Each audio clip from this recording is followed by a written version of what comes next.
오늘 말씀의 제목은 경영은 의논함으로 성취된다 입니다. 우리가 살아가는 모든 인생은 경영과 같습니다.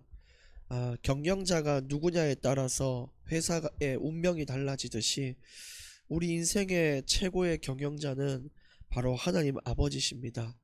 그러니까 우리 인생을 바르게 세워가려면 최고 경영자와 의논하는 것이 필요하겠죠.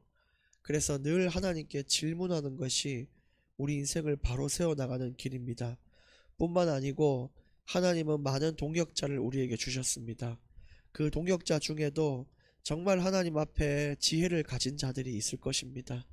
그래서 그들과 함께 의논하고 소통하고 또 우리 인생에 풀리지 않는 고민을 함께 나누고 그렇게 나아가는 것이 인생을 가장 잘 세울 수 있는 방법입니다. 여러분 꼭 이런 응답을 받기를 원합니다. 오늘 잠언 20장 11절 말씀부터 보겠습니다. 비록 아이라도 자기의 동작으로 자기 품행이 청결한 여부와 정직한 여부를 나타내느니라. 오늘 말씀처럼 모든 사람들, 그러니까 비록 아이라고 할지라도 그 사람의 행동을 보면 앞으로의 자질이 보이는 것입니다. 그래서 사람들은 누구나 크면서 말은 누구나 잘해요. 자기 것을 요구하는 능력도 늘어나고 얼마나 들은 것도 많고 지식도 많은지 사람들 앞에 내 말을 번지르르하게 잘할 수 있는 능력이 갖춰집니다. 근데 아무리 나이가 먹어도 잘 안 되는 것이 내가 뱉은 말을 책임지는 것이고, 또 아무리 나이가 들수록 우리가 많이 배우고 해도 안 되는 것이 행동을 바로 하는 것이 잘 안 돼요. 그래서 많은 지식인들, 지성인들도 타락의 길을 걷기도 하고, 또 훌륭한 자리에 있는 높은 사람들도 자기의 말 뱉은 것을 책임지지 못해서 사람들의 질타를 받기도 합니다.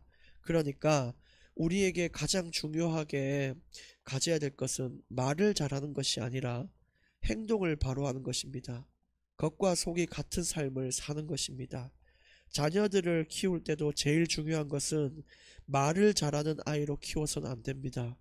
물론 논리적인 말을 할 수 있는 자가 돼야 되는 것은 당연한 것인데, 제가 강조하는 것은 이 성경이 말하는 강조는 행동을 잘할 수 있는 자가 돼야 된다는 거죠.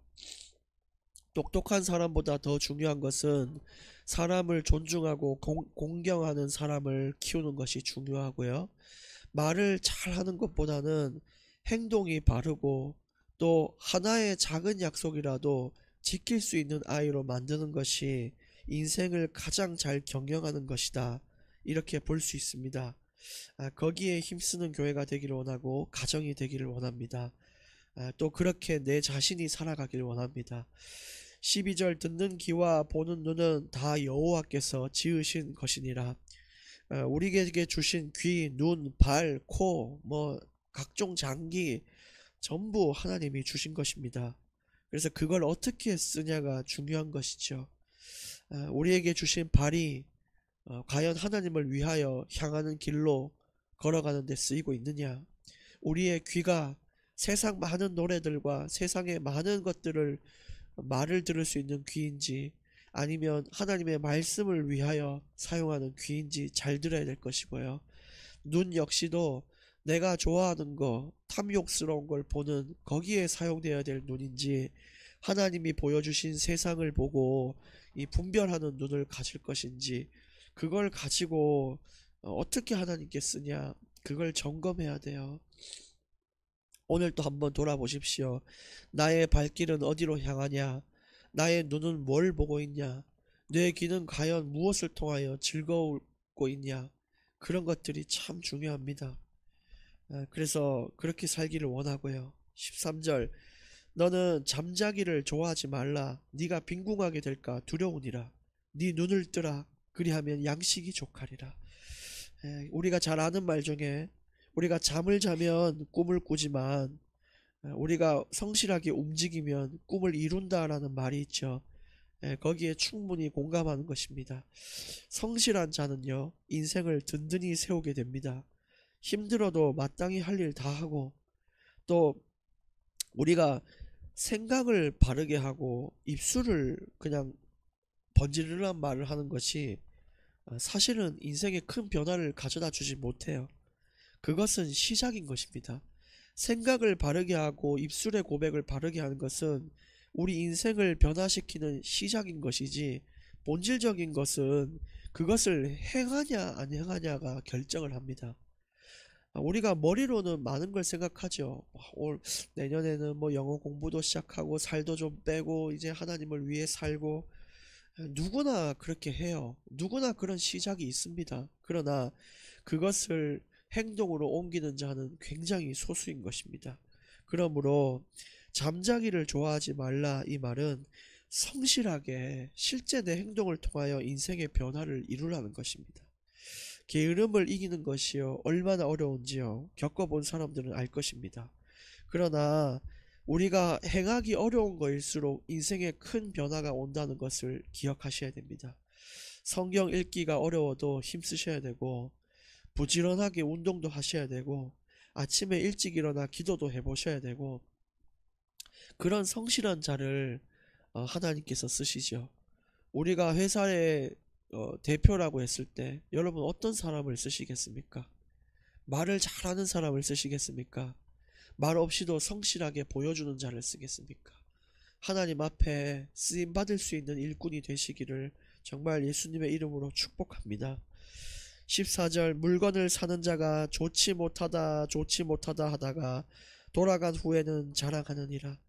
사람들이 열심히 가져온 물건을 보고, 야 이거 별로다 별로다 별로니까 좀 깎아달라, 이거 뭐 별걸 갖고 와서 그렇게 비싸게 받냐 해놓고는 속으로는 야 이거 진짜 물건 좋은데 하면서 그 물건을 값싸게 사가지고 집 가면서 아싸 잘됐다면서 얘기를 한다는 거예요. 여러분, 값을 깎으려고 속이고 비굴하게 사는 일이 없어야 됩니다. 우리 인생은 그렇게 하찮은 인생이 아닙니다. 물론 시장 가서 물건을 깎지 말라 이런 의미가 아니죠. 그것은 다른 사람을 속이고 깎는 건 아니잖아요. 그냥 요거 좀 이렇게 해주시면 안 되겠냐 이렇게 얘기하는 것과, 이거 형편없는 물건을 가져와서 이렇게 하면 어떡하냐라고 남의 그 가슴에 못을 박고 그 사람의 노력을 비웃고 그렇게 살면 안 됩니다. 사람을 속여서 절대 이득을 취하지 마십시오. 또한 이것은 우리의 헌신과 우리의 이 책임과도 관련돼 있어요. 우리가 분명히 하나님께 맡겨주신 일을 할 수 있는데도 불구하고 핑계를 대면서 같이 한 동료한테 그 모든 걸 떠넘기는 거, 그게 굉장히 문제가 됩니다. 하나님은 다 아십니다.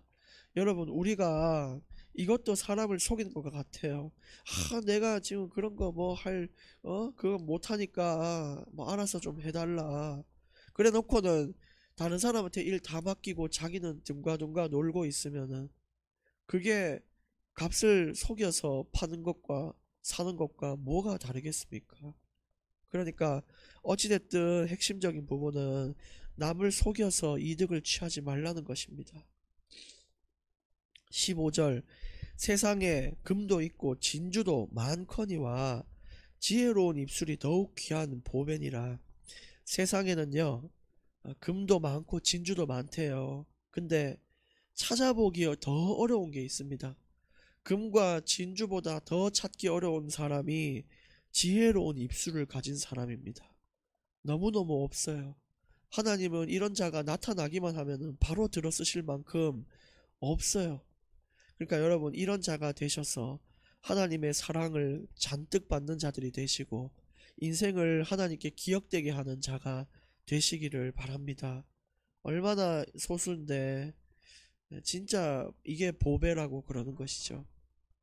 저는 우리 하원교회 성도들이 이 세상의 많은 재물들보다 더욱 가치 있는 그 소수의 사람들인 줄 믿습니다.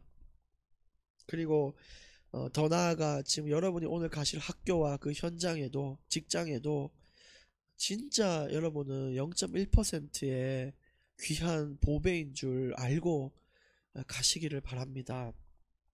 16절, 타인을 위하여 보증 선 자의 옷을 취하라. 외인들을 위하여 보증선자는 그의 몸을 볼모 잡을지어다. 이것은 신중하게 대비를 하라는 뜻입니다. 보증을 이제 서게 됐다면 그 사람이 돈을 안 떼먹도록 옷도 가져가고 그 사람을 볼모로 잡고 있어라. 안전장치를 얘기하는 것이죠. 어떤 결정을 하든 어떤 사람과의 만나든 신중한 만남, 신중한 언행이 필요하고요. 그래야 인생이 바로 설 수 있습니다. 진짜로 경영하는 것은 여기에 또 중심을 담아야 돼요. 그래야 우리 인생의 경영이 바로 되는 것입니다. 17절 속이고 취한 음식물은 사람에게 맛이 좋은 듯하나 후에는 그의 입에 모래가 가득하게 되리라. 우리가 사람을 속이면 당장 내 앞에 좋은 거 오겠죠. 근데 눈앞의 이득만 바라보고 살면 평생을 후회하게 됩니다. 예를 들어 배우자로 예를 들었을 때 20대와 30대가 보는 눈이 달라요. 10대, 20대는 주로 얼굴 잘생기면 됩니다. 그렇게만 되면은 당장 내 눈이 즐겁거든요. 내가 행복하거든요. 근데 그런 사람과 결혼해서 살아보면 가면 갈수록요, 이게 사람이 영 아니에요. 이거 뭐 사람이 진국이어야 되는데 너무 가볍고 또 얼굴은 늙어가니까 못생겨진단 말이죠. 나중에 봤을 때, 평생을 봤을 때 후회가 돼요. 근데 한 3, 40대만 가도 곰처럼 듬직한 남자를 갖고 싶다 이래요. 왜냐? 나를 책임져 줄 수 있고 나를 품어줄 수 있고 진짜 인생을 맡길 만한 그런 듬직한 사람이 맞다는 것을 보게 되는 것처럼 앞으로 평생을 바라보고 사는 사람들이 이 지혜로운 사람이고요. 눈앞의 것만 보고 사는 사람이 지혜가 없는 사람인데 주로 나이가 어리면 좀 경험도 없고 또 인생의 지혜도 별로 없다 보니까 그런 결정을 하게 됩니다. 그러나 성경을 아는 여러분들은 나이가 어리든지 많든지 상관없이 미래를 바라보고 결정할 수 있는 자들이 되셔야 되는 것입니다. 그래서 당장 기분 좋은 거 그것보다 뭔가를 선택할 때 내가 평생을 바라봤을 때 이 선택이 맞는가를 보고 가셔야 돼요. 그게 맞는 것입니다. 18절 경영은 오늘 제목이죠. 의논함으로 성취하나니 지략을 베풀고 전쟁할지니라. 인생은 경영과 같습니다. 죽는 날까지 세워나가는 거예요. 다 세워졌다 이렇게 말할 수 있는 자는 이 세상에 아무도 없어요. 그리스도 예수의 날까지 이루어가는 것이 우리 인생입니다. 그리고 인생은요 전쟁입니다. 여러분 전쟁이든 회사를 이끌어가는 경영이든 공통점이 있는데 혼자서는 안 된다는 것입니다. 반드시 옆에요 전략을 짜줄 전략기획실장, 뭐 부장, 팀장, 뭐 홍보부장 너무너무 도와줘야 될 사람들이 옆에 있어야 되고요. 군대 역시도 그런 것입니다. 충성된 자가 필요하고 그런 것입니다.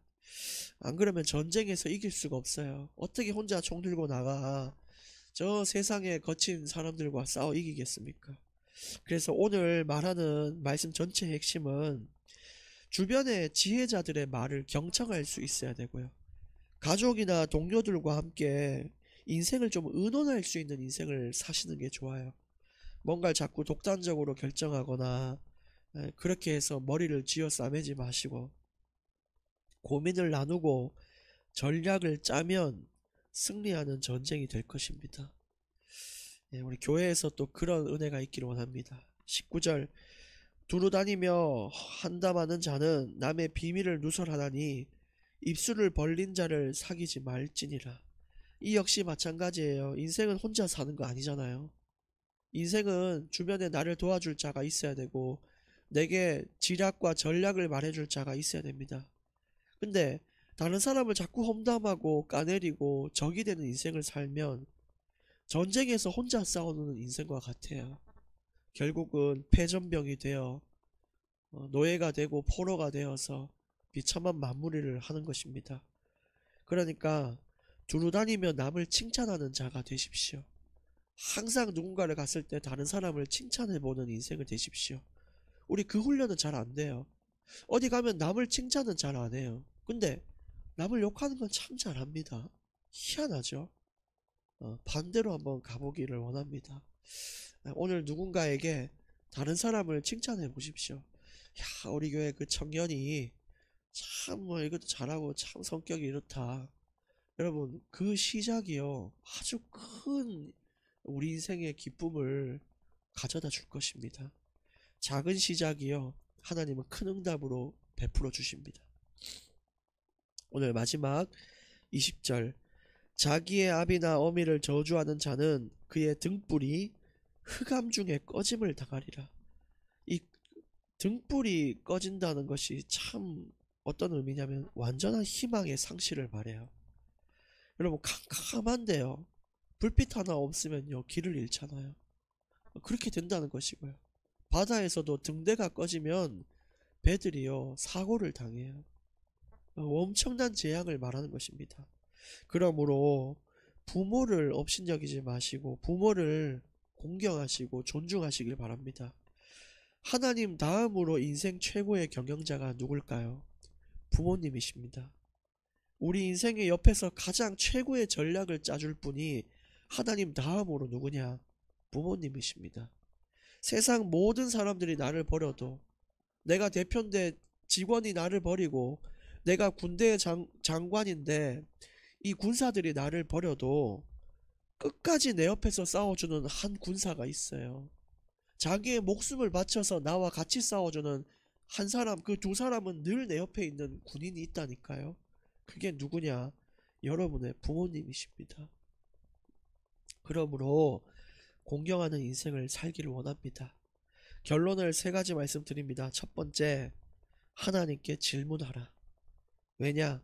경영은 의논함으로 성취되는 것이기 때문입니다. 두 번째, 사람들과 의논하라. 여러분, 아무리 머리를 싸매도 안 되는 어려움을 사람들과 의논하시길 바랍니다. 단, 이 사람 저 사람 막 까발리면서 의논할 필요 없고요. 기도 속에서 저 사람은 참 기도하는 분이고 저 사람은 참 지혜 있는 자다 라고 여겨지는 사람과 의논하고 고민하시길 바랍니다. 세 번째, 진짜 중요한 부분이죠. 생각만 하지 말고 행동하라. 그게 중요해요. 아까 말한 것처럼 게으름을 깨트리라는 소리입니다. 가장 하기 힘든 것을 가장 먼저 해보십시오. 아침에 눈 떠도 우리가 다른 건 다 해도 제일 귀찮은 건 자꾸 미루거든요. 제일 귀찮은 걸 할 수 있어야 뒤에 것들이 따라오는 것입니다. 승리하는 은혜가 저와 여러분에게 있기를 원합니다. 하나님 감사합니다. 하나님이 우리 인생 최고 경영자로서 우리 인생을 가꾸고 이끌어 나가 주시옵소서. 주님께 모든 것을 질문하고 아뢰오니 주께서 확실한 해답을 우리에게 주시고, 또 교회 우리 구성원 모든 하나님 나라의 백성들이 함께 의논하며 서로의 인생을 돌보며 함께 서로를 세워나가는 경영이 있기를 주께서 축복하여 주옵소서. 예수님의 이름으로 기도합니다. 아멘.